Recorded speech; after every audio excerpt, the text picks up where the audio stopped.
اعوذ باللہ من الشیطان الرجیم بسم اللہ الرحمن الرحیم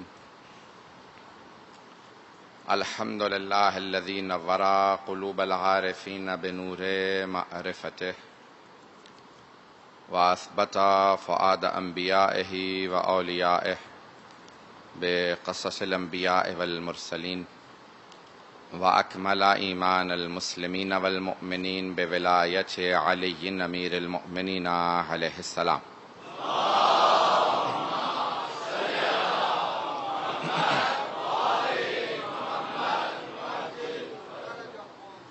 والصلاة والسلام والتحية والإكرام على أفضل الموجودات العبد المؤيد والرسول المسدد المصطفى الأمجد المحمود الأحمد أعني أبا القاسم محمد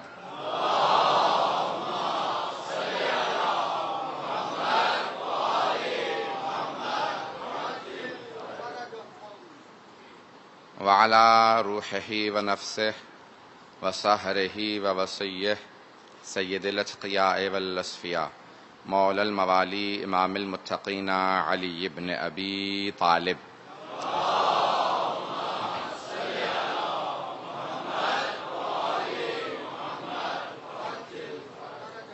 وعلى اوصيائه لا سيما بقية الله في الارضين روحي وارواح العالمين لتراب مقدمه الفداء واللعنة الدائمة على أعدائهم أجمعين من الآن إلى قيام يوم الدين. أما بعد فقد قال أبو عبد الله جعفر بن محمد الصادق عليه الصلاة والسلام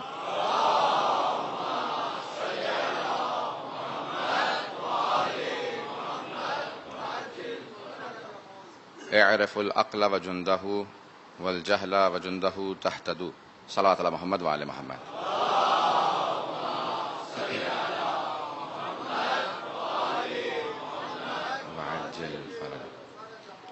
عزیزان گرامی، ایمان و عقل کے عنوان سے آپ کی خدمت میں مجالس پیش کر رہا ہوں. اللہ سبحانہ و تعالیٰ نے یہ نعمتیں عطا کی ہیں اور ان نعمتوں کا صحیح استعمال کرنا یہ سب سے بڑا شکر ہے. جب انسان کو اللہ نے عقل جیسی نعمت عطا کی ہو، اس کا صحیح استعمال کرنا یہ شکران نعمت ہے اور غلط استعمال کرنا یہ کفران نعمت ہے. ہم نے عرض کیا تھا پہلی مجلس کے اندر کہ یہ جتنی ہم صفات بتا رہے ہیں یہ معصوم نے فرمایا ہے کہ انسان جو عقل رکھتا ہے، عقل کا صحیح استعمال کرتا ہے، اس میں یہ ایک لشکر ہوگا، صفات ہوں گی. ان صفات کا لشکر ہوگا. اگر ساری صفات نہ ہوں تو کم از کم ایک صفت ضرور ہوگی. اس کا صحیح استعمال کرنا، عقل کا صحیح استعمال کرنا، لوگوں کو دھوکہ نہ دینا، اپنے آپ کو دھوکہ نہ دینا، یہ سب سے بڑے شکر نعمت ہے. اللہ سبحانہ و تعالیٰ نے ان تمام نعمتوں کے ساتھ ہمیں پیدا کیا ہے. تو اسی لیے قرآن کی آیت ہے کہ فطرت اللہ التی فطر الناس علیہا، بے شک کہ اللہ نے تمام لوگوں کو فطرت پہ پیدا کیا ہے. اب وہ فطرت کیا ہے؟ ہمارا اعتقاد یہ ہے کہ اللہ نے صحیح عقائد دے کے بچے کو پیدا کیا ہے. جب پیدا ہوتا ہے تو اس کے اندرون میں، اس کے ذہن میں، عقل میں، دل میں توحید پائی جاتی ہے، اللہ کو ماننا پایا جاتا ہے. اس کے ذہن میں غیب کی طرف رجوع پایا جاتا ہے کہ کوئی نہ کوئی غیب ہے. اس کا دل گواہی دیتا ہے، فطرت بتاتی ہے کہ کوئی نہ کوئی ہادی ہونا چاہیے. جب خالق ہے تو ہادی بھی ہونا چاہیے، اور ہادی میں ایسی صفات ہونی چاہیے کہ وہ لغزشوں سے پاک ہو، خطاؤں سے پاک ہو، گناہوں سے پاک ہو. اسی کو معصوم کہا جاتا ہے. اور انسان کی فطرت میں پایا جاتا ہے کہ وہ آخرت کے لیے تیار کرے. یہ زندگی ختم نہیں ہو جائے گی. کیسے ہو سکتا ہے کہ اتنی بڑی کائنات ہو، میں جو مرضی کروں ختم ہو جاؤں، جزا و سزا ہی نہ ہو؟ یہ انسان کی فطرت میں پایا جاتا ہے. فطرت میں پایا جاتا ہے کہ انسان اچھائی کی طرف رغبت رکھتا ہے، کمال مطلق حاصل کرنا چاہتا ہے، کمال کے درجے پہ پرفیکشن چاہتا ہے. کوئی دنیا کا، حتیٰ جو خدا کو نہیں مانتا، اس سے بھی پوچھیں تو اس کی فطرت یہی جواب دے گی، ہاں میں کمال حاصل کرنا چاہتا ہوں. کوئی نہیں کہے گا کہ نہیں میں ناقص رہنا چاہتا ہوں، مجھے کمال چاہیے. اب ہر انسان اپنے اپنے طور پہ کمال تلاش کر رہا ہے. لیکن آئیں ذرا معصوم سے پوچھتے ہیں کمال کیا ہے، کس طرف رجوع کیا جائے، کیسے چلا جائے کہ انسان اس تکامل کے، اس کمال کے سفر کو طے کرے. توجہ تو ہے لوگوں کی میرے ساتھ؟ انسان اس کمال کے سفر کو طے کرے. یہاں تک ہمارا عقیدہ یہ ہے اہل بیت کے ماننے والوں کا کہ یہ جو اچھے اخلاقی صفات ہیں، یہ خصائل ہیں، یہ بھی ہماری فطرت میں پائی جاتی ہیں. سچائی انسان کی فطرت میں ہے، معاشرہ جھوٹا بناتا ہے. میں مجمع کی توجہ چاہوں گا. انسان بنیادی طور پہ سچا ہوتا ہے، معاشرے سے یا گھر سے جھوٹ بولنا سیکھتا ہے. انسان بنیادی طور پہ فطرتی طور پہ امین ہوتا ہے، خیانت معاشرے سے سیکھتا ہے، برائیاں معاشرے سے سیکھتا ہے. بہت سی صفات انسان میں فطرت میں پائی جاتی ہیں. آئیں ذرا پیغمبر اسلام کی حدیث کو دیکھتے ہیں اور بات کو آگے بڑھاؤں گا. آپ فرماتے ہیں کل مولود یولد علی فطرت الاسلام، ہر بچہ اسلام کی فطرت پہ، توحید کی نہیں، اسلام کی فطرت پہ پیدا ہوتا ہے. والدین، اس کے والد ماں باپ جو ہوتے ہیں، یحودانہ و ینصرانہ، اس کو یہودی یا نصرانی بنا دیتے ہیں، یہودی یا عیسائی یا مشرک یا ملحد بنا دیتے ہیں. توجہ ہے عزیزان گرامی؟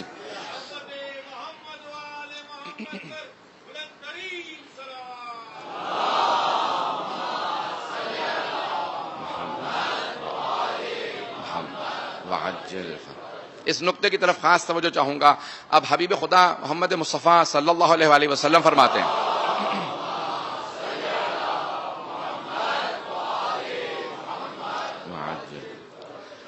جتنا ہو سکتا ہے، میں نے کہا کہ ایک بہت مجھے علمی موضوع دیا گیا ہے، میں جتنا ہو سکتا ہے اس کو اچھے انداز سے کوشش کر رہا ہوں آپ کی خدمت میں پیش کروں. اب پیغمبر اسلام فرماتے ہیں کہ انسان کی فطرت کے اندر اسلام پایا جاتا ہے. یعنی صرف توحید نہیں ہے، صرف نبوت و ولایت نہیں ہے، یہ سارے عقائد نہیں، بلکہ تمام جو اسلام کی بنیادی افعال ہیں، کردار ہے، یہ جو کردار اسلام نے بتایا ہے یہ بھی انسان کی فطرت میں پایا جاتا ہے. لیکن یہ جو ماں باپ ہوتے ہیں، پیغمبر فرماتے ہیں وہ یہودی نصرانی بنا دیتے ہیں، ملحد مشرک بنا دیتے ہیں. تو پالنے والے کا، ماں باپ کا بہت دخل ہے، پالنے والوں کا بہت دخل ہے. مجمع کی توجہ ہو میرے ساتھ. پالنے والوں کا بڑا دخل ہے. پالنے والا یہودی بنا دیتا ہے، عیسائی بنا دیتا ہے، مشرک بنا دیتا ہے، ملحد بنا دیتا ہے. اب اگر کسی نے محمد مصطفیٰ کو پالا ہو،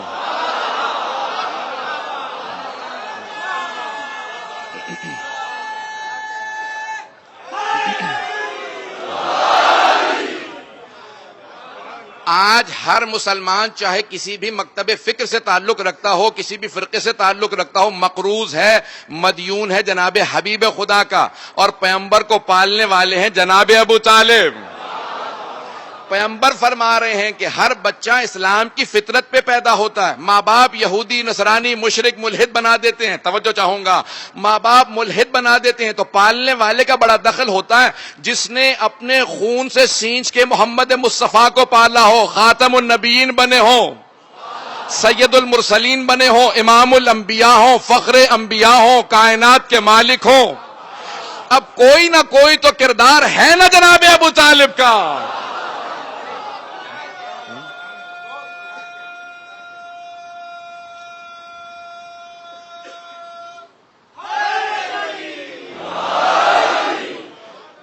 بہت محبت سے سن رہے ہیں، بہت پیارے انداز سے سن رہے ہیں عزیزان گرامی. آپ کی محبتوں کی نظر کر رہا ہوں تو اب یہ فطرت ہے جو انسان کو دین اسلام پہ گامزن کرتی ہے. آیات بہت زیادہ ہیں قرآن کے اندر کہ انا فی خلق السماوات والارض واختلاف اللیل والنہار. اللہ سبحانہ و تعالیٰ نے سورہ بقرہ آیت نمبر 164 کے اندر بڑے پیارے انداز سے کہا کہ یہ جتنی چیزیں دیکھ رہے ہو ان سب کے اندر کوئی نہ کوئی نشانیاں پائی جاتی ہیں. اللہ سبحانہ و تعالیٰ فرما رہا ہے، کتنے پیارے انداز سے کہہ رہا ہے. اللہ کہتا ہے کہ ان فی خلق السماوات والارض، زمین و آسمان کی خلقت کے اندر، واختلاف اللیل والنہار، زمین و آسمان کی خلقت کے بعد یہ لیل و نہار کا آنا جانا، دن کا رات میں بدلنا، رات کا دن میں بدلنا. اللہ سبحانہ و تعالیٰ کہہ رہا ہے کہ ان سب چیزوں کے اندر جو کچھ والفلک التی تجری فی البحر بما ينفع الناس، جتنے بھی آپ کشتیاں دیکھتے ہیں، بیڑے دیکھتے ہیں، سمندروں میں چل رہے ہیں جن سے لوگوں کو، انسانوں کو فائدہ پہنچتا ہے. اور اللہ کہتا ہے وما احیا بہ الارض، اللہ نے جتنی یہ بارش برسائی ہے جس سے زمین کو زندہ کیا، بعد موتہا، جو مر چکی تھی مردہ زمین کو زندہ کیا اس پانی سے جو اللہ نے بارش کی شکل میں برسایا ہے. بلندی سے پانی کو برسایا ہے، بلندی سے. لوگ سمجھتے تھے نہ جانے بادل کہاں سے آتے ہیں، اللہ نے لفظ سما استعمال کیا. سما بلندی کو کہا جاتا ہے. اللہ کہتا ہے دریا کے طور پہ بہتا ہوا بھی آ سکتا تھا، میں نے قطروں میں برسایا ہے. تیری تو پروردگارہ تیری توحید کتنی بلند ہے کہ میں نے قطروں کی شکل میں برسایا ہے اس بارش کو، یہی تمہارے لیے رحمت ہے جو قطروں کی شکل میں برس کے آتی ہے۔ یہ ساری بارش زمین جو مردہ ہو چکی ہوتی ہے اسے زندہ کر دیتی ہے، احیا بہ الارض بعد موتہا، یہ ساری زمین دوبارہ زندہ ہو جاتی ہے۔ اللہ کہتے ہیں اتنا ہی نہیں بلکہ بادلوں کو دیکھو، جو کچھ دیکھو گے ہر جگہ پہ تمہیں میری نشانیاں نظر آئیں گی، لآیات لقوم یعقلون، لیکن ایک شرط ہے، اگر تم عقل رکھتے ہو تو تمہیں ہر جگہ میری نشانی نظر آئے گی۔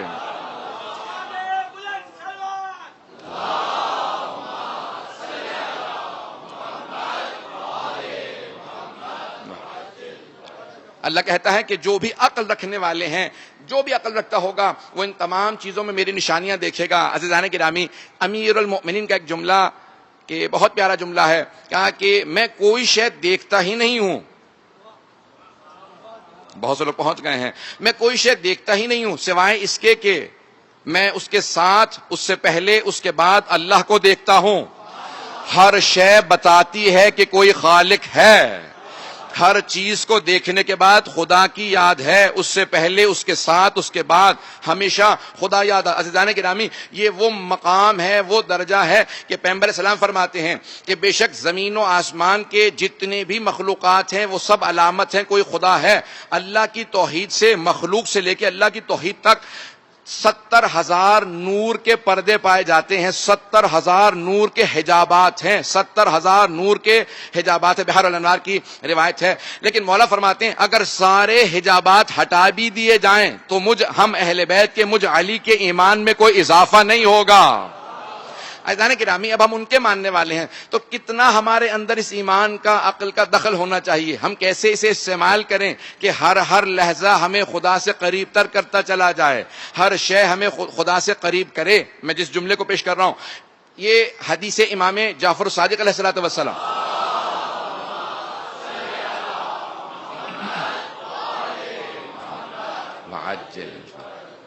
جو حدیث جنود عقل و جہل ہے، لیکن اب ایک حدیث جو آج موجودہ دنیا کے حالات کے عنوان سے میرے ذہن میں آ رہی ہے اس کو پیش کرنا چاہتا ہوں۔ بہت سے نوجوانوں نے جہاں جہاں گیا ایک سوال کیا کہ آپ کہتے ہیں بارش کے قطرے برستے ہیں لیکن بعضوں کا سیلاب آ جاتے ہیں، بعضوں کا طوفان آ جاتے ہیں، بعض کا زلزلے آ جاتے ہیں۔ سن رہے ہیں عزیزان گرامی؟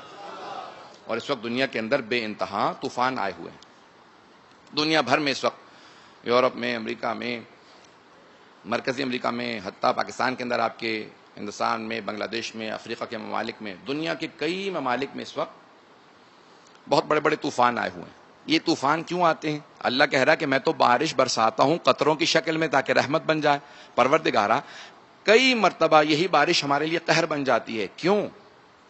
اگر سننا پسند فرمائے، یہ تیرے قہر کی علامت ہے، تو کہتا ہے رحمت ہے، لیکن کئی مرتبہ یہ قہر بن جاتا ہے، تیرا عذاب بن جاتا ہے۔ تو اب چھٹے امام علیہ السلام الفقی من لا یحضر الفقی، شیخ صدوق کی کتاب ہے، وہاں پہ فرماتے ہیں، اور حدیث میں امام نے بتایا ہے ایسا کیوں ہوتا ہے، زلزلے کیوں آتے ہیں، سیلاب کیوں آتے ہیں، طوفان کیوں آتے ہیں، مویشی جانور کیوں مرنے لگتے ہیں، اور بعض اوقات کافر مشرک مسلمانوں پہ مسلط کیوں ہو جاتے ہیں۔ اگر یہ ساری باتیں جاننا چاہتے ہیں تو ایک حدیث میں جعفر ابن محمد الصادق علیہ السلام نے بیان فرمایا۔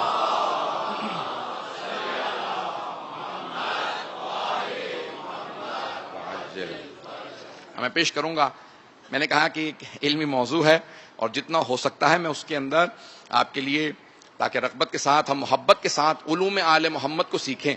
امام فرماتے ہیں کہ اذا فشت الاربعہ، اگر 4 چیزیں، 4 گناہ، 4 برائیاں عام ہونے لگیں، ظہرت الاربعہ، تو 4 اللہ کی طرف سے نشانیاں عذاب کے طور پہ آنے لگتی ہیں۔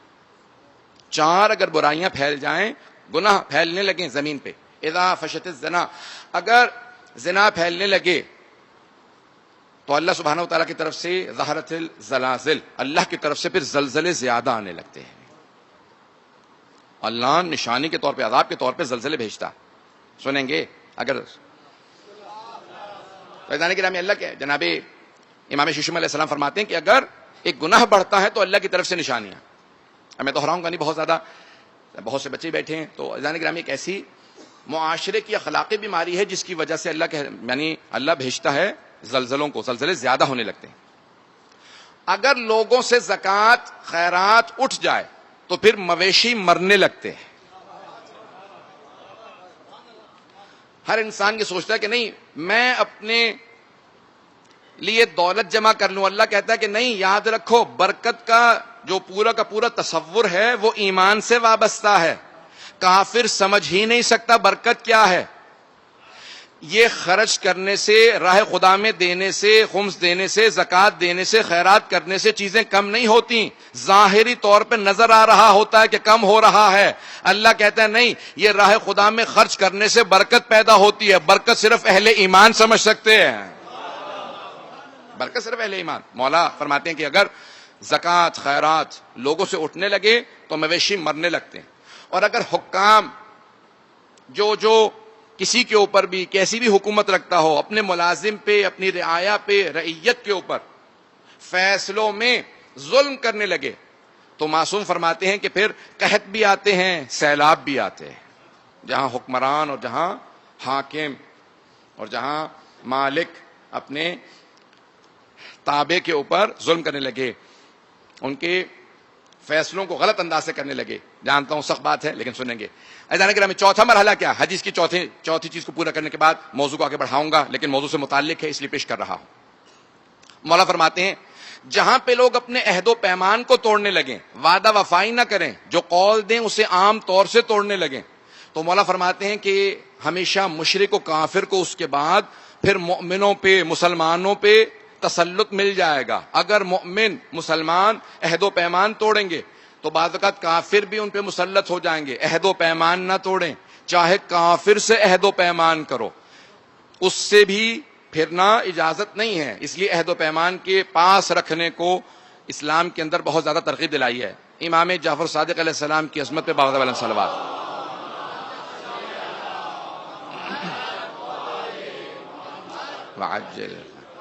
بس بھائی میں اس حدیث کو پیش کرنا چاہتا تھا کہ یہ حدیث بہت سے آج جو ہمارے سامنے مسائل آتے ہیں ان کا جواب ہے. لیکن مولا فرماتے ہیں کہ عقل کی فوج کیا کیا ہے. میں نے کل پیش کیا تھا خیر ہے اور شر جہل کی، جہالت کی، اور اگر آپ کے ذہن میں ہو ایمان اور کفر. اب اگلا مرحلہ ہے، مولا فرماتے ہیں کہ والتصدیق وضدہ الجحود. تصدیق یعنی حق کا اقرار کرنا. حق کا اقرار، تصدیق عقل کی فوج میں ہے، اور جحود یعنی حق کا انکار کر دینا یہ جہالت کی فوج میں ہے. اسی کو میں آج تشریح کرنا چاہتا ہوں. حق کا اقرار کرنا، حق کو ماننا. عزیزان گرامی، بہت سوں کے سامنے حق واضح ہو جاتا ہے لیکن پھر بھی وہ اس کا انکار کرتے رہتے ہیں. بعض اوقات انسان غلطی پہ ہوتا ہے، جان جاتا ہے میں غلطی پہ ہوں، اسے مان لینا، حق کو مان لینا، اس کا اقرار کرنا، اور کفر کا ہمیشہ ساتھ نہ دینا، اس سے دوری اختیار کرنا، جہود. مولا فرماتے ہیں کہ یہ بے انتہا اہم ہے انسان کی عقل کے تکامل میں، عقل کے آگے بڑھنے میں. ایمان مکمل نہیں ہوتا. اب میں چند مثالیں جلدی پیش کروں گا صدر اسلام سے، حبیب خدا کی زندگی سے پیش کروں گا. بہت سے دیکھنے والے دیکھ رہے تھے حبیب خدا کو، بہت قابل تھے. کبھی آپ نے سوچا ہشام نامی ایک آدمی جسے سب سے زیادہ قابل مانا جاتا تھا، مشرکین ابو الحکمہ کہتے تھے، حکمت دانائی کا باپ، عقل کا باپ، لیکن اس نے رسول اسلام کو دیکھنے کے بعد انکار کر دیا کہ نہیں، نہ قرآن کو مانوں گا، نہ خدا کو مانوں گا، اور نہ انہیں اللہ کا رسول مانوں گا. تو مسلمانوں نے نام رکھا ابو جہل. آج پوری دنیا میں کافر سے بھی پوچھیں گے، مشرک سے بھی پوچھیں گے نام کیا تھا تو سب ابو جہل ہی کہیں گے، ابو الحکمہ کوئی نہیں کہے گا. دیکھ رہا ہے حق کو لیکن تصدیق نہیں کرتا، سمجھ رہا ہے. اب میں واقعہ پیش کرنا چاہتا ہوں اپنے نوجوانوں کے لیے، خاص طور سے صدر اسلام کا، حبیب خدا کا. یہ ابو جہل، عتبہ، شیبہ، یہ سردار تھے مختلف قبائل کے. جب انہوں نے پیغمبر اسلام کی دیکھ لیا حقانیت کو، سمجھنے لگے، قرآن کی آیات کو جب سنا تو اب ان کے ذہن میں بیٹھ گیا کہ نہیں، قرآن حق ہے،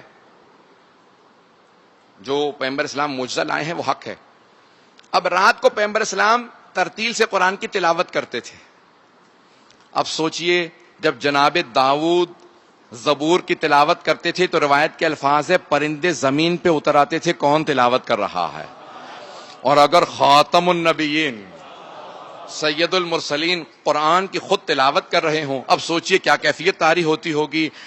تو اب جو سنتا تھا وہ سننا پسند کرتا تھا. میں بہت سے اس پہ واقعات ہیں، صرف اشارہ کر کے آگے بڑھوں گا. تو یہاں تک کہ مشرکین سنتے تھے، جو سنتا تھا گرویدہ ہو جاتا تھا. کہا بتائیے آپ یہ کیا پڑھ رہے ہیں، ہم نے کبھی نہیں سنا. میں ہمیشہ کہتا ہوں کہ ہر زبان میں دو چیزیں ہوتی ہیں، نظم اور نثر. میں جو بول رہا ہوں یہ نثر ہے، نظم شعر کی شکل میں کہا جاتا ہے. لیکن عربی زبان میں تین چیزیں ہیں، نظم ہے، نثر ہے اور قرآن کریم ہے. جو نہ نظم ہے نہ نثر ہے، دونوں سے بالا تر ہے. عزیزان گرامی، اب جب پیغمبر اسلام تلاوت کر رہے ہیں، میں واقعے کو مکمل کرتا ہوں لیکن اشارہ کرتے ہوئے آگے بڑھوں گا کہ جب آپ خانہ کعبہ کے سامنے بیٹھ کے قرآن کی تلاوت کرتے، جو بھی طواف کے لیے آتا، مشرکین بھی طواف کے لیے آتے تو رک جاتے، طواف کو روک کے سوال کرتے، آپ کون ہیں؟ چہرے کا جلال بتا رہا ہے آپ زمین سے نہیں عرش سے نازل ہوئے ہیں. یہ آپ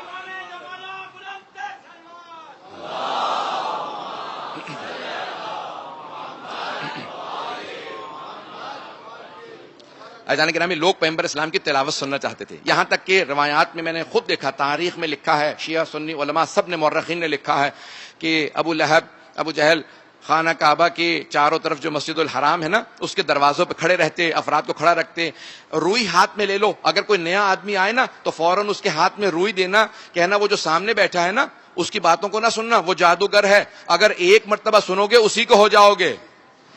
روئی دیتے، کا سامنے کون بیٹھا ہے، کا نام محمد ہے، کانوں میں روئی دے لیتے. عزیزان گرامی، لوگ سنے بغیر فیصلہ کر لیتے ہیں، اسی کو کہا جاتا ہے حق کا انکار کرنا. ہم کہتے ہیں بغیر سنے بغیر دیکھے فیصلہ نہ کرنا. اگر کوئی بتا دے مجلسوں میں یہ ہوتا ہے، ذرا آ کے دیکھو، مجلس خود بتائیں گی کیا ہوتا.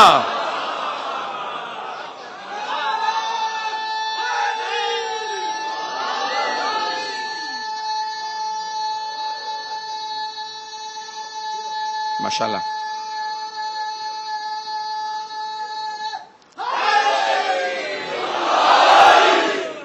بہت پیارے انداز سے سن رہا ہے، بہت پیارا سنا. عزیزان گرامی، اب وہ فوراً روئی دیتے کا کانوں میں ٹھوس لو، ان کی باتیں مت سننا، بات اگر سنو گے نا جادوگر ہیں، اپنا کر لیں گے. جناب ابو ذر غفاری سے متعلق ملتا ہے، جب وہ آئے نا تو ابو لہب نے کہا یہ روئی لے لو. کہا روئی کی کیا ضرورت ہے، طواف کرنے آیا ہوں.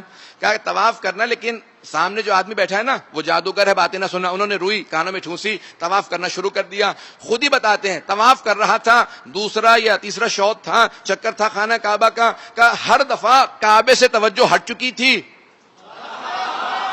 اور میری نگاہیں انہی کی طرف بار بار جاتی تھی جو تلاوت کر رہے تھے، مسکرا کے دیکھتے تھے. میں نے سوچا کتنا بڑا جادوگر ہو سکتا ہے، کیا کہے گا، میں جاننا چاہتا ہوں. روئی نکالی، طواف چھوڑا، آیا. کہا آپ کہتے کیا ہیں، جاننا چاہتا ہوں. کہا میں کہتا ہوں کہ جو بت رکھ دی ہے نا یہ خدا نہیں ہے، خدا ایک ہے، کائنات کا بنانے والا، اس نے مجھے رسول بنا کے بھیجا. کہا اگر میں مان لوں تو کرنا کیا ہوگا. کہا نہ تجھ سے پیسہ چاہیے، نہ دولت چاہیے، نہ کچھ، تجھ سے کچھ نہیں چاہیے، تیرے لیے جنت کی شفاعت لے کے آیا ہوں، جہاں جا یہی پیغام ساتھ لے جا.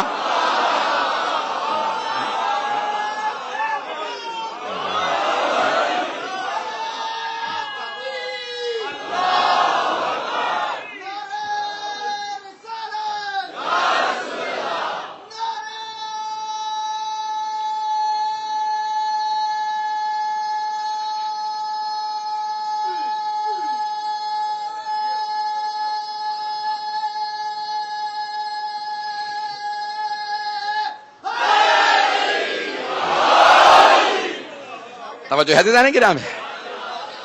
تو ایک مرتبہ کہا کہ اچھا ٹھیک ہے، میں نے اگر آپ کی ساری باتوں کو مان لیا تو کیا کرنا ہوگا. کہا کہ ایک مرتبہ شہادت پڑھو گے اور اس کے بعد یہ کہنا کہ آج کے بعد سے کبھی بھی نہ بیٹیوں کو زندہ دفناؤں گا نہ دفنانے دوں گا، نہ چوری کروں گا نہ چوری کرنے دوں گا، نہ ڈکیتی کروں گا نہ کرنے دوں گا، جو مال میرا نہیں اس پہ میرا حق نہیں ہے. توجہ ہو، یہی جملے کہے کہ آپ کی ہر بات عقل کو لگتی ہے. کہ میں فطرت ہی کا دین لے کے آیا ہوں. آپ کی ہر کہا بھائی مجھے آپ مسلمان کر لیجئے. بس پیغمبر اسلام نے فوراً ان کو کلمہ پڑھایا، انہوں نے فوراً کلمہ پڑھا. اور وہیں پہ دیکھیں سچائی کیا. جناب ابو ذر غفاری سے متعلق پیغمبر کی حدیث ہے نا کہ میرے صحابہ میں کوئی اتنا سچا نہیں ہے. حدیث کے الفاظ پورے یہ ہیں کہ نہ آسمان نے سایہ کیا نہ زمین نے اٹھایا اتنا سچا ہم آل محمد کے بعد جتنا کہ ابو ذر غفاری.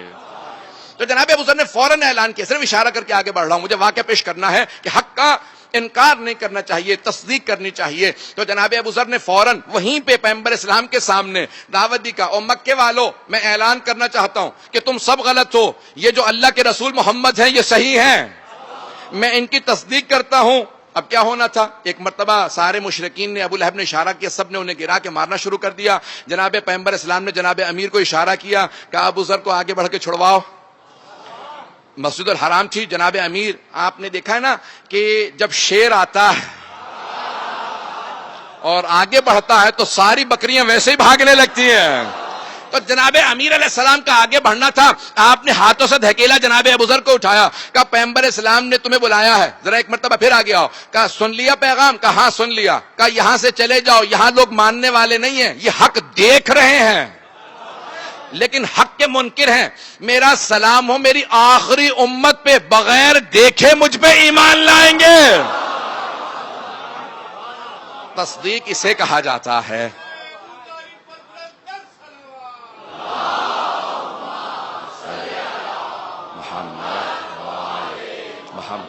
وعجل فرج۔ اذان گرامی، مجھے واقعے کو مکمل کرنا کہ دیکھیں حق کی تصدیق کرنا، وقت بہت تیزی سے گزر رہا ہے، 75 صفات میں نہیں سمجھتا میں عشرے میں مکمل کر پاؤں گا۔ اذان گرامی، تصدیق کرنا، حق کی تصدیق کرنا کسی بھی دور میں ہو، حق کا ساتھ دینا، یہ بہت بڑی سعادت ہے۔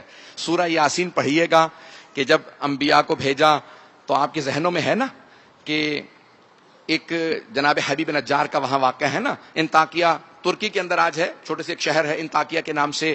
تو وہاں پہ جناب حبیب نجار نے سنا انبیاء آئے ہیں اور لوگ انہیں پتھر مار رہے ہیں، تو فوراً جناب حبیب نجار تصدیق کے لیے آ گئے، تصدیق کے لیے آ گئے۔ جیسے تصدیق کے لیے آئے تو وجا رجل من اقصى المدینہ یسعی، بہت تیزی سے رجل یسعی، ایک مرد آیا اور تصدیق کی، تو لوگوں نے انہیں کنویں میں پھینکا حضرت حبیب نجار کو، اور اتنے پتھر مارے کہ وہ پتھروں میں دب کے شہید ہو گئے۔ تو یا لیت قومی یعلمون بما غفر لی ربی وجعلنی من المکرمین، آیت ذہن میں ہے نا سب لوگوں کے؟ توجہ ہے لوگوں کے؟ آیت تو ہے نا سب کے ذہنوں میں؟ سورہ یاسین کی، اے کاش میری امت دیکھ رہی ہوتی کہ اللہ نے مجھے کتنا کرم کیا ہے۔ شہید ہو گئے ہیں لیکن کہہ رہے ہیں اللہ نے کتنا۔ اب دیکھیں انہوں نے شہادت کے بعد کہا، اللہ کو جملہ اتنا پسند آیا، اللہ نے سورہ یاسین قلب قرآن کے اندر ان کے جملے کو آیت کے طور پہ نازل کیا۔ کیا کرنے آئے تھے؟ حق کی تصدیق کرنے آئے تھے، قربانی دینے آئے تھے حق کی تصدیق کے لیے۔ اب پیغمبر اسلام واقع ذہنوں میں ہوگا میں نے کہاں پہ بات کو روکا تھا کہ تلاوت رات میں قرآن کی ترتیل کیا کرتے تھے۔ پہنچ گئے نا لوگ؟ مجھے تو یاد ہے میں نے کہاں پہ چھوڑا، مجھے آپ کا نہیں پتا۔ عزیزان گرامی، حبیب خدا قرآن کی رات میں تلاوت ترتیل کیا کرتے، اس پیارے انداز سے ترتیل کرتے کہ جو سنتا وہ سننا چاہتا تھا، چاہے کافر و مشرک کیوں نہ ہوتا۔ تو ایک مرتبہ ابو جہل، عتبہ، شیبہ، یہ سب لوگوں سے کہنے لگے کہ جب یہ قرآن پڑھے نا تو ان کا قرآن نہ سننا۔ اب سب کو منع کر رہے ہیں، رات میں چھپ کے پیغمبر اسلام کے گھر کے باہر چھپ کے قرآن کی تلاوت سن رہے تھے۔ جب تلاوت سنی تو جب جانے لگے تو آمنا سامنا ہو گیا، تو ایک دوسرے سے پوچھنے لگے بھئی تم یہاں کہاں؟ کہا وہ یہ میں بعد میں بتاؤں گا، تم بتاؤ تم کیوں آئے تھے؟ اس نے کہا میں بعد میں بتاؤں گا۔ پھر تیسرے سے پوچھا کہ بھئی سچ پوچھو تو میں محمد کے قرآن کو سننے آیا تھا۔ کہ تم دونوں کا کیا ارادہ تھا؟ کہا ہم بھی بات تو یہی ہے کہ انہی کی قرآن کی تلاوت کو سننے آئے تھے۔ کہا کیسا پایا؟ کہا جیسی تلاوت کرتے ہیں۔ اب میں احترام اپنے انداز سے پیش کر رہا ہوں کہ نہ جانے کیا ہے اس قرآن میں، کیا ہے ان کی زبان میں، جب تلاوت کرتے ہیں دل ہی نہیں کرتا اٹھ جانے کا؟ دل کرتا ہے قرآن سنے۔ کہا دیکھو ایک مرتبہ ابو جہل نے کہا کہ ہم لوگوں کو منع کر رہے ہیں کہ ان کے قرآن کو مت سنو، اگر ہم خود چھپ چھپ کے قرآن سنیں گے تو لوگ کیا سوچیں گے، کوئی ہماری بات نہیں مانے گا، تو اب وعدہ کرو کل سے نہیں آؤ گے۔ تو تینوں نے وعدہ کیا کل سے ہم قرآن سننے نہیں آئیں گے۔ اگلے دن پھر دوبارہ آئے، اور آنے کے بعد آپ سوچ رہے ہیں موضوع کیا ہے؟ میرا موضوع کیا ہے؟ اللہم صلی علی محمد۔ تصدیق و جحود، حق کی تصدیق کرنا، اس کا انکار نہ کرنا۔ ذہن میں رکھیے گا، یہ حق کو پہچان رہے تھے، ان کا دل گواہی دے رہا تھا کہ واقع نے خدا ہے اور یہ اللہ کے رسول ہیں، یہ قرآن معجزہ ہے، لیکن انکار۔ دوسرے دن پھر، اب تیسرے دن جب دوبارہ ان کا آمنا سامنا ہوا تو سب نے ایک دوسرے سے کہا کہ دیکھو اب پکا وعدہ کر کے جاؤ کہ دوبارہ آئندہ نہیں آؤ گے۔ پھر اس کے بعد واقع نہیں آئے اور کہا کہ نہیں ہم لوگوں سے کہیں گے ان کا قرآن نہ سنو، لیکن آپس میں جب بیٹھتے تو کہتے کہ نہیں دل گواہی دیتا ہے، لیکن ہماری سرداریاں ختم ہو جائیں گی، سب کچھ ختم ہو جائے گا ہم نے ان کے نظام کو مان لیا۔ تو ایک بات سمجھ میں آ رہی ہے، بعض اوقات انسان حق کا ساتھ اس لیے نہیں دیتا کہ اپنے عہدے چھن جاتے ہیں۔ پتہ نہیں بات پہنچ رہی ہے نہیں؟ اگر پہنچ گئے ہوں، بہت سے لوگ حق کا اس لیے ساتھ نہیں دیتے کہ اپنے عہدے نہ چلے جائیں۔ یہ صرف پیغمبر کے ساتھ نہیں، پیغمبر کے بعد بھی ہے، آج بھی ہے، یہاں تک ملتا ہے۔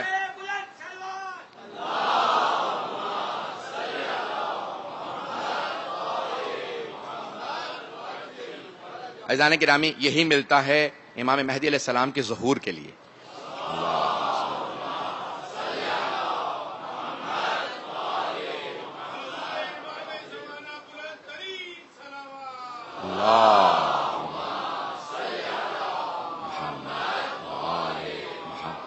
وعجل فرج۔ یہاں تک روایات میں ہے کہ جب مولا تشریف لائیں گے تو بہت سے لوگ صرف اس لیے کہہ رہے ہوں گے مولا نہ آئیں، ہماری حکومتوں کا کیا ہوگا، ہمارے آج جو ہیں وہ جتنے نظام ہم نے بنا رکھے ہیں باطل کے، کیا ہوگا۔ لیکن مومن کی علامت یہ ہے کہ وہ حق کی تصدیق کرتا ہے، اس کا دل کہتا ہے کہ کچھ ہو جائے میں حق کا ساتھ دوں گا، میں جہود نہیں کروں گا۔ جیم ہے، یہ جیم ہے والا ہے جہود، جہاد سے نہیں ہے، جہود جہد سے ہے، یعنی انکار کرنا، ڈٹ جانا۔ روایات میں ہے نا کہ جو امام حسین کے مقابلے میں ڈٹ گیا ان سب پہ لعنت ہو۔ زیارت عاشورہ میں پڑھیں گے آپ، زیارت عاشورہ جا کے دیکھیے گا، جاہدت الحسین، اور بعض نے لکھا ہے جاہدت الحسین، جس نے بھی حسین کے خلاف جہاد کیا یا جو امام حسین کے مقابلے میں منکر ہو گیا کہ میں حسین کو معاذ اللہ نہیں مانتا، تحیّت لقتالہ، یعنی اس نے تیاری کی، ولو قتل میں شریک نہ ہوا لیکن اس نے تیاری کی میں حسین کا قتل کروں گا معاذ اللہ، تیاری کرنے کے بعد قتل میں موفق نہ ہو سکا، لیکن چھٹے امام کہتے ہیں اگر اس نے تیاری کی آیا کربلا لیکن کسی اور نے امام حسین کو مار دیا تو وہ بھی ملعون ہے کہ جس نے قتل میں حصہ لیا۔ تو اس لیے کبھی بھی حق کا انکار نہیں کرنا چاہیے۔ مومن کی، اہل ایمان کی علامت یہ ہے کہ عقل استعمال کرتے ہوئے جب حق کو دیکھیں گے اس کی تصدیق کریں گے، انکار نہیں کریں گے۔ کبھی بھی زندگی کے اندر بھی کبھی محسوس ہونا میرا بھائی صحیح تھا میں غلط ہوں، زوجہ صحیح تھی میں غلط ہوں، اکڑ مت جائیں، انسان اکڑ میں نہ آ جائے، تکبر میں نہ آ جائے، اگر میں کہہ دوں گا میں چھوٹا ہو جاؤں گا، نہیں، حق کا تسلیم کرنے والا بلند ہو جاتا ہے۔ اللہ کہتا ہے میں بلندی اسے دیتا ہوں جو غلطی مان لیتا ہے حق کے لیے اور اپنے آپ کو جھکا دے۔ عزیزان گرامی، پوری زندگیوں میں کبھی نہ سوچیں چھوٹا بھائی ہے، زوجہ ہے، چھوٹی بہن ہے، محلے کا لڑکا ہے، دوست ہے، ارے میں اس کے سامنے کیوں مانوں، نہیں۔ عزیزان گرامی، مومن کی علامت یہ ہے کہ عقل کو جو ساتھ دینے والا ہے وہ کبھی بھی حق کے مقابلے میں نہیں آئے گا، حق کا انکار نہیں کرے گا، اپنی غلطی تسلیم کرے گا۔ اب میں جملہ تو کہہ گیا ہوں، اگلا مولا کا جو جملہ ہے اس کی بھی تھوڑی سی تشریح کروں گا۔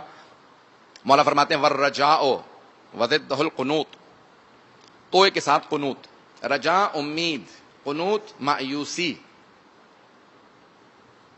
اگر آج اسی کو پیش کر پایا،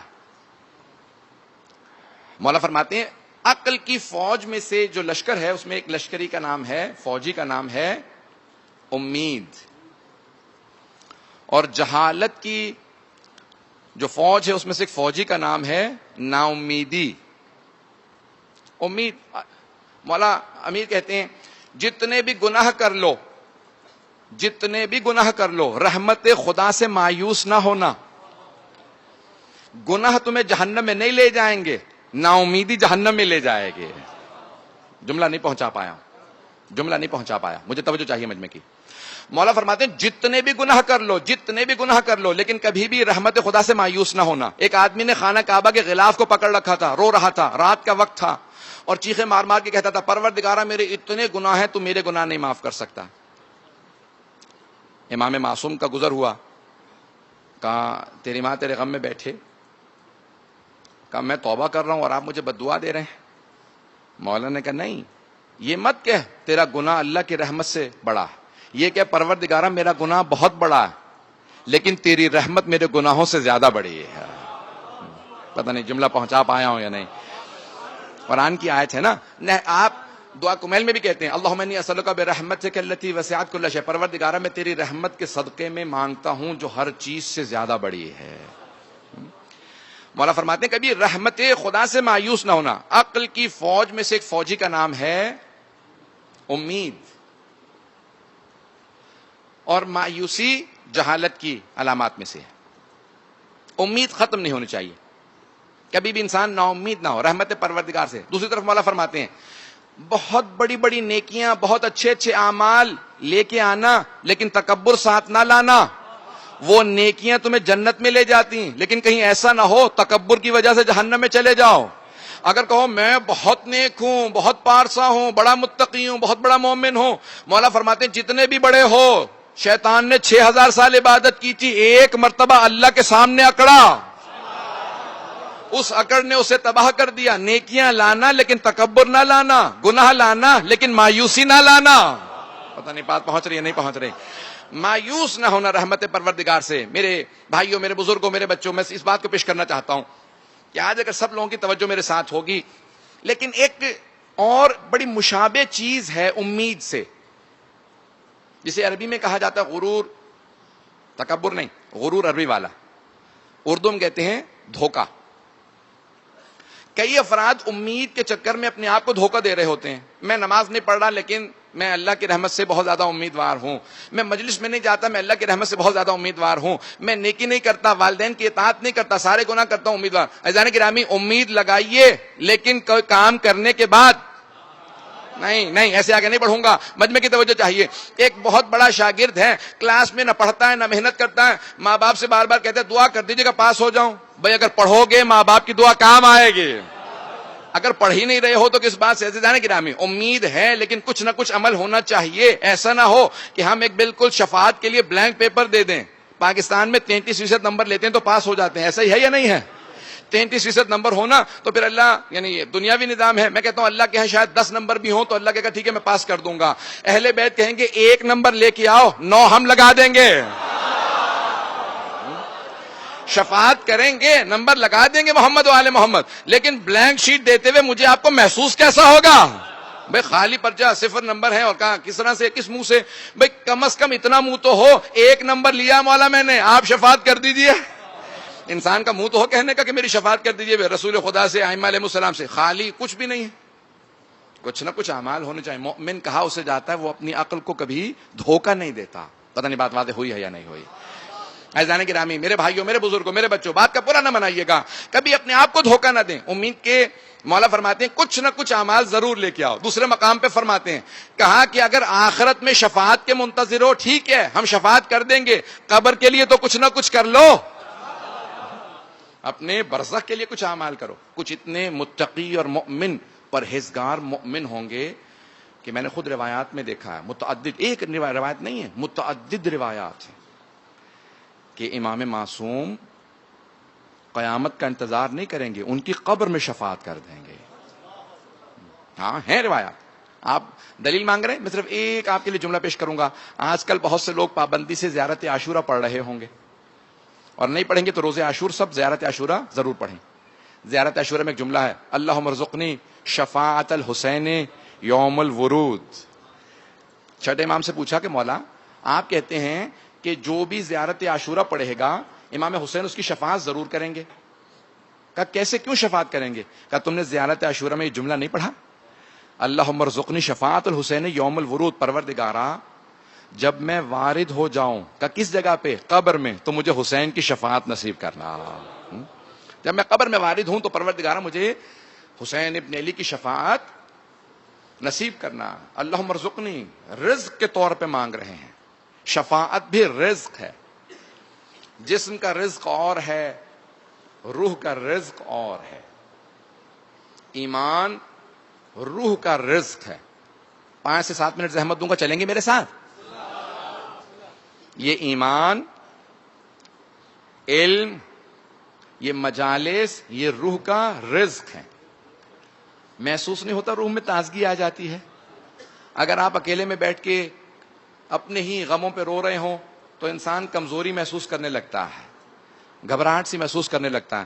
لیکن سید الشہداء پہ گریے کے بعد محسوس ہوتا ہے کہ مجھ میں دوبارہ تازگی آ گئی ہے. یہ گریا جناب سید الشہداء پہ انسان کی روح کو پاک کر دیتا ہے, روح پاک ہونے لگتی ہے. ایمان بہت شرط ہے، بہت بڑی شرط ہے۔ عزیزان گرامی، تاریخ میں ایک نام ہے، اب میں ذہن میں تو جو مصائب لے کے آیا تھا ورودی کے، لیکن کل میں انشاءاللہ تعالیٰ، اب میں کربلا میں 2 محرم کو سید الشہداء وارد ہوئے تھے، وہ مصائب کل پیش کروں گا، لیکن جناب حر سے متعلق کیونکہ میں نے امید کو پیش کیا ہے، تصدیق کو پیش کیا ہے، تو تھوڑی تاریخ پیش کرنا چاہتا ہوں حضرت حر کی، اگر سننا پسند فرمائیں گے۔ مصائب سے پہلے جناب حر کی تھوڑی تاریخ سن لیجیے، بآواز بلند صلوات پڑھیں۔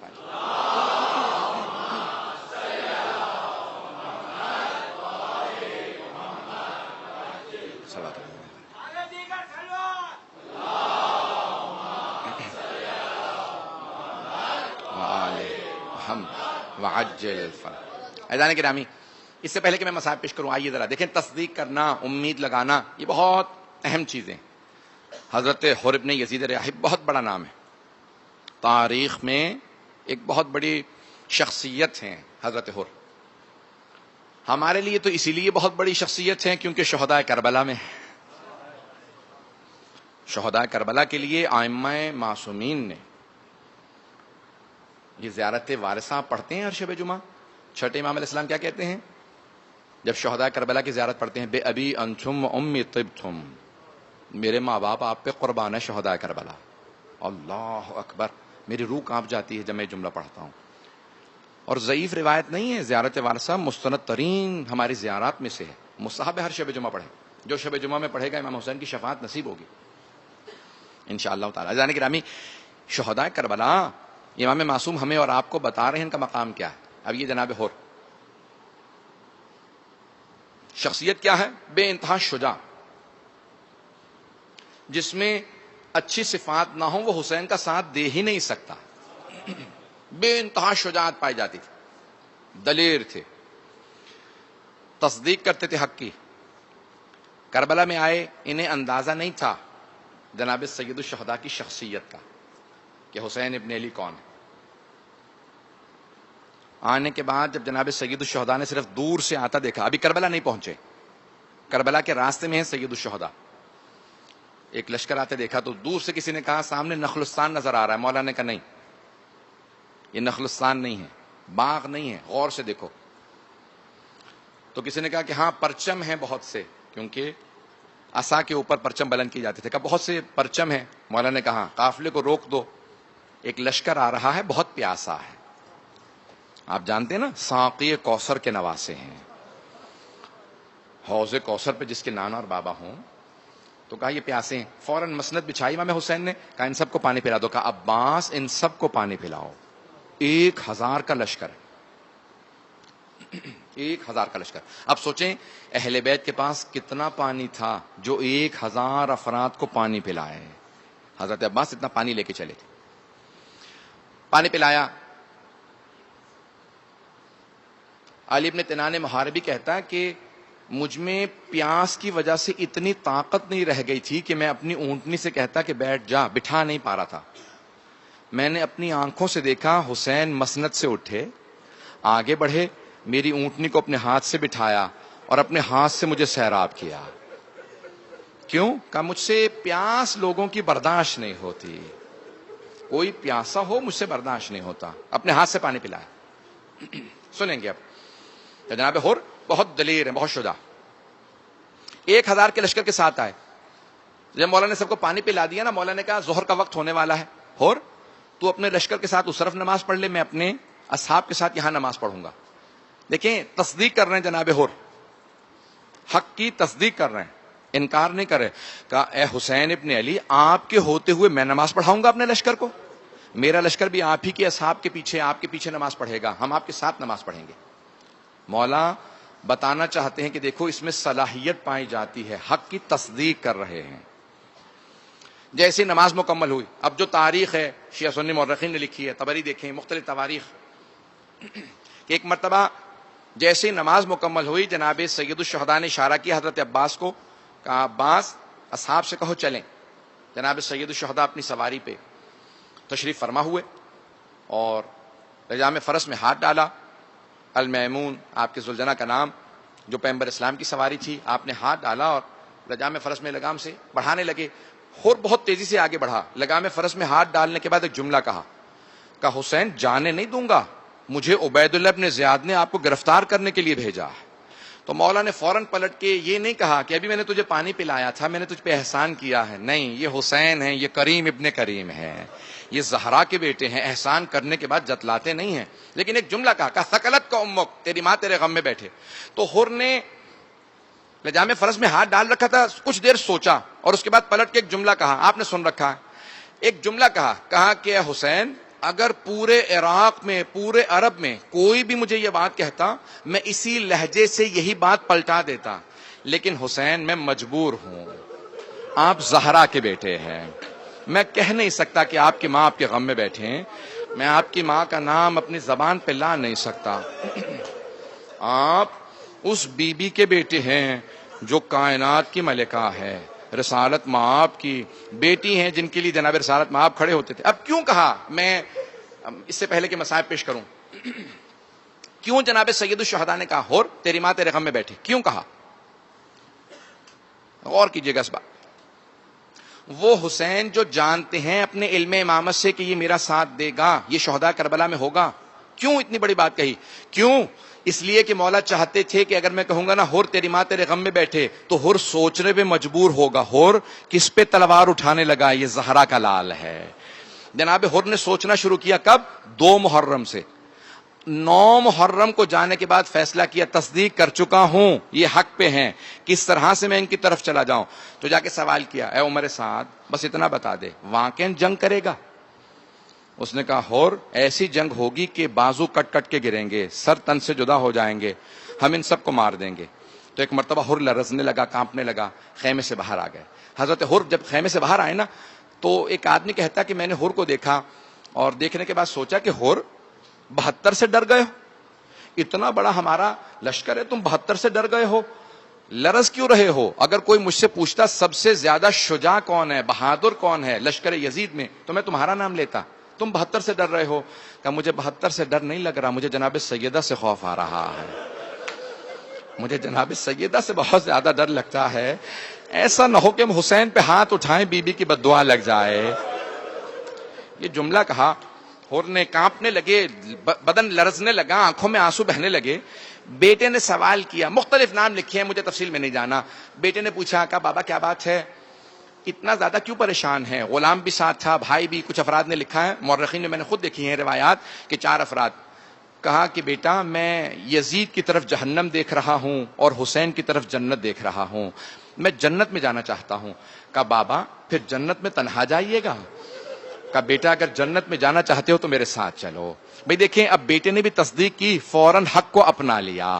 چلے, اب دونوں چلے. جب سب چلنے لگے تو میں نے روایات میں دیکھا ہے کہ حضرت حر نے ایک مرتبہ اپنے بیٹے سے کہا کہ بیٹا میں نے یہ ہاتھ حسین کے گھوڑے کی لگام میں ڈالے تھے, میرے ان ہاتھوں کو پیچھے باندھ دو, یہ ہاتھ حسین کے مجرم ہیں. اب 5 سے 7 منٹ کی زحمت دوں گا, یہ ہاتھ حسین کے مجرم ہیں, میرے ہاتھوں کو باندھ دو. شاید آپ نے سنی ہو روایت, شاید نہ سنی ہو, اگر نہیں سنی ہے تو سن لیجیے آج. کہا بیٹا میرے ہاتھوں کو باندھ دو. پھر چلنے لگے, 2 قدم لینے کے بعد کہا کہ بیٹا ان نگاہوں نے حسین کو دیکھا تھا, میری آنکھوں پہ پٹی باندھ دو, میں حسین کو دیکھ نہیں سکتا, میں کیسے جا کے توبہ کروں گا, میں آنکھوں سے آنکھیں نہیں ملا سکتا. جب ایک مرتبہ چلنے لگے نا, اب آپ کو روایت میں تفصیل میں نہیں جاتا, ایک مرتبہ چلے, جب چلے تو وہاں پہ جناب سید الشہداء نے آواز دی کہ عباس ہمارا مہمان آ رہا ہے, ذرا استقبال کیجئے. جناب عباس باہر آئے. جناب حر نے کہا بیٹا کسی کے آنے کی آہٹ محسوس ہو رہی ہے, کون آ رہا ہے؟ کہا بابا عباس ابن علی آ رہے ہیں. کہا عباس ابن علی سے کہہ دیجئے ہم توبہ کے لیے آ رہے ہیں, معافی مانگنے آ رہے ہیں, ہم جنگ کی نیت سے نہیں آ رہے. ایک مرتبہ جب جناب عباس نے سنا نا, تو جناب عباس نے کہا حر میں بھی استقبال کے لیے آ رہا ہوں, میں بھی روکنے نہیں آ رہا. سب کو بہت ڈر تھا نا جناب عباس کا, جناب عباس کا بہت روب تھا لشکر یزید پہ. کہا میں بھی استقبال کے لیے آ رہا ہوں. تو ایک مرتبہ جناب حر نے کہا کہ مجھے سمجھ میں آ گیا کہ پیاسا کنویں کے پاس نہیں جا رہا, کنواں پیاسے کے پاس آ گیا ہے.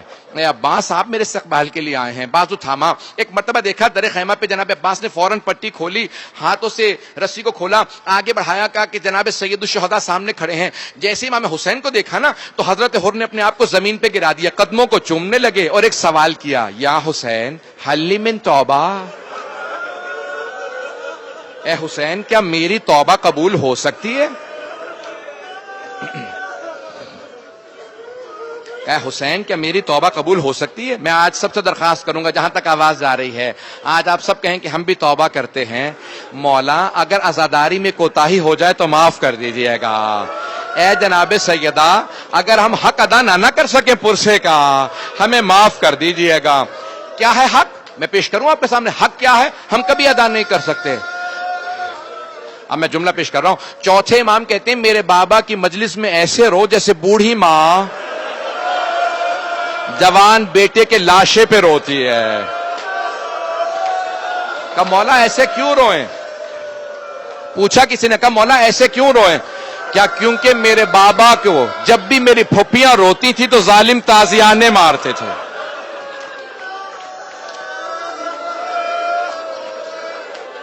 بھئی میں 5 منٹ کی زحمت دوں گا, تھوڑا سا سن کے گریہ کیجیے گا. میں بڑے سخت جملے پیش کرنے والا ہوں, مجھے معاف کر دیجیے گا, لیکن میرے ساتھ کچھ دیر کے لیے چلیں اس میدان میں جہاں آج جناب سید الشہداء ہیں.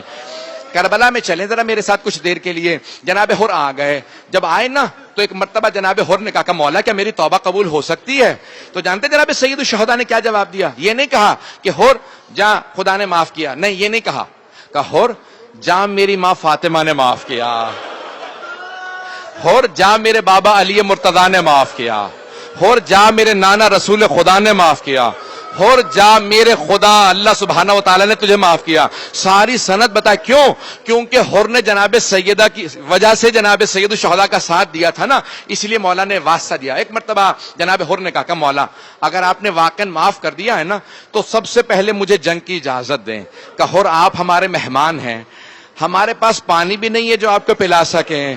بس یہ جملہ سننا تھا, جناب حر کے آنسو بہنے لگے. کہ مولا یہ میری وجہ سے پانی نہیں ہے, میں نے آپ کا پانی بند کروایا تھا. اے حسین اب مجھے پانی کا تانا نہ دیجیے گا. بہت رو جناب حر. کہ مولا مجھے معاف کر دیں. بھئی سنیں گے, میں آج دعا شاید نہ کروا سکوں, سن لیں تھوڑے سے مصائب. ایک مرتبہ کہا کہ مولا مجھے معاف کر دیں. کہا مولا اگر آپ نے معاف کر دیا سب سے پہلے جنگ کی اجازت مجھے دیں. کہا حر اجازت ہے. ایک جملہ کہا کہ مولا جب میں میرے لشکر کے لوگ شور مچا رہے تھے نا تو آپ نے کہا تھا لین کلامہ کا یا شیخ, اے حر ذرا لشکر سے کہ تو اور تیرا لشکر دھیمی آواز سے بات کریں. تو ہم نے پوچھا کیوں آرام سے بات کریں؟ کہا تم اکیلے ہو, میرے ساتھ میری بہنیں ہیں, میری بہنیں برداشت نہیں کریں گی میرے سے کوئی اونچی آواز سے بات کرے. مولا اگر آپ نے واقعا معاف کر دیا ہے نا تو مجھے ہاتھ جوڑ کے کہتا ہوں اجازت دے میں آپ کی بہنوں سے معافی مانگ لوں. آیت اللہ اشتہار جی نے سوگنامہ علی محمد میں لکھا ہے, امام حسین نے ایک مرتبہ حضرت عباس سے کہا عباس اس خیمے کے باہر لے جا کے کھڑا کر دو حر کو جہاں پہ زینب و ام کلثوم ہے. جناب حر سوار ہوئے, زرہ پہنی, سر پہ خول پہنا, تیار ہوئے, تلوار حمائل کی, لیکن جنگ سے پہلے کہا میں زہرا کی بیٹیوں سے معذرت کر لوں. آئے اس خیمے کے باہر جہاں بیویاں تھیں اور ایک مرتبہ بلند آواز سے کہنے لگے اے رسالت مآب کی نواسیوں, اے زہرا کی بیٹیوں, اے عصمت تطہیر کی پروردہ بیویوں, آپ کے بھائی کا راستہ میں نے روکا تھا, مجھے معاف کر دیں. روز قیامت اپنی ماں زہرا سے میری شکایت نہ کیجیے گا, مجھے معاف کر دیجئے.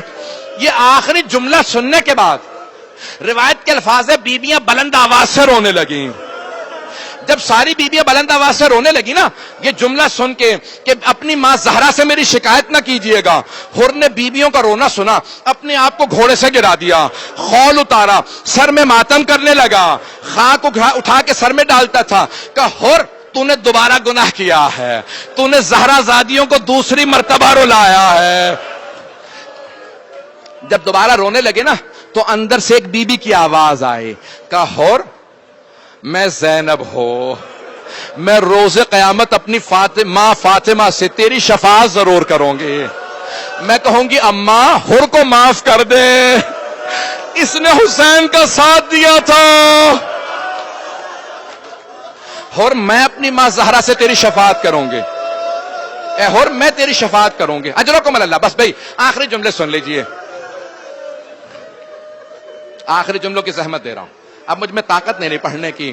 اب مجھ میں طاقت نہیں رہی. آپ حضرات عزیزان گرامی آپ تو برداشت ہی نہیں کر پا رہے. میں نے تو سخت جملے پڑھے ہی نہیں ہیں.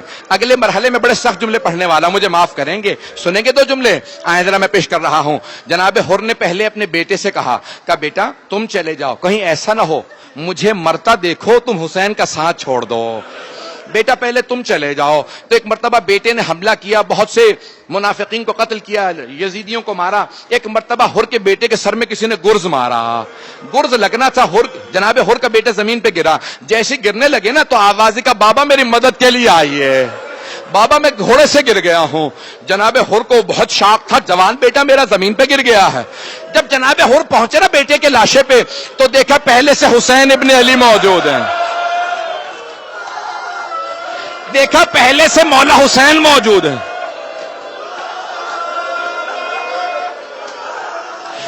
جناب حر نے دیکھا پہلے سے امام حسین موجود ہیں. جب دیکھا تو کہا مولا کیوں زحمت کی, مجھ غلام کے بیٹے کے لاشے میں آنے کی کیوں زحمت کی. مولا میں بیٹے کا لاشا خود اٹھا لوں گا. مولا ہٹ جائیے میں اٹھا لوں گا. مولا حسین نے کہا حر ہٹ جا, جوان بیٹے بوڑھے باپ کا معاملہ ہے. بوڑھا باپ جوان بیٹے کا لاشا نہیں اٹھا سکتا. حر تیرے بیٹے کا لاشا میں اٹھا لوں گا. مولا حسین نے لاشا اٹھایا, واپس آئے. میری طرف دیکھیے گا, ظہر کے بعد ایک اور لاشا گرا. یہ لاشا علی اکبر کا ہے, کوئی حسین سے کہنے والا نہیں.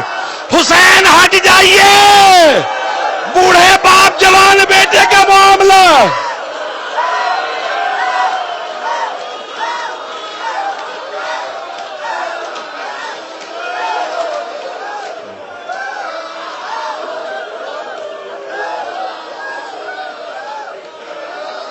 الا لعنت اللہ علی القوم الظالمین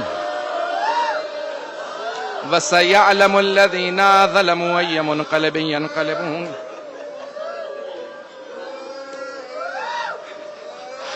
بس بھی میں نے تمام کر دیا مسائل. آپ سے اب برداشت نہیں ہو رہا تھا, مجھے معاف کر دیجئے گا. ہاتھوں کو بلند کریں گے, صرف 2 جملے دعا کے کہوں گا. 2 جملے دعا کے. آئے بھائی ہاتھوں کو بلند کریں میرے ساتھ, ذرا مل کے ایک دعا کریں گے. صرف ایک واسطہ تم پروردگارا, جناب علی اکبر کی جوانی کا واسطہ, ہمارے ان جوانوں کی جوانیوں کو سلامت رہا. پروردگارا ہمارے مقامات مقدسہ کی حفاظت فرما. پروردگارا واسطہ اس ماں کا جو کربلا کے میدان میں کسی خیمے میں مسلح بچھا کے بیٹھی تھی. پروردگارا بے اولادوں کو اولاد عنایت فرما, اولاد والوں کی اولاد کو نیک و صالح بنا, صاحب الزمان کے ظہور میں تعجیل فرما. ربنا تقبل منا انك انت السميع العليم بحق محمد وآلہ الطیبین الطاہرین المعصومین. ماتم حسین.